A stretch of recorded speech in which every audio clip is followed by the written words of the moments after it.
ये देखो गाइस, उधर हमारा नीपू आशीष ने किया बना लिया। हाँ मैं क्या बना लिया। देखा देखा उसको चला के देखा तुरा अपने आप से बना ये हो क्या। इधर दो मुझे देखा तुरा।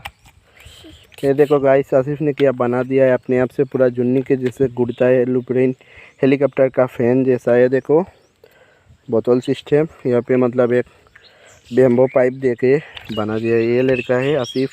फिर चला के देखा, इसको चला के देखा ना।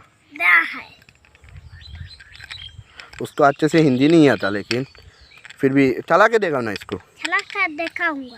हाँ मतलब वो उसको फोल्ड कर रहा है, जो थ्रेड है ना उसको अंदर लेके जा रहा है। बाद में उसको टान मारेगा तो ऐसे टान मारने से आ जाएगा वहाँ से।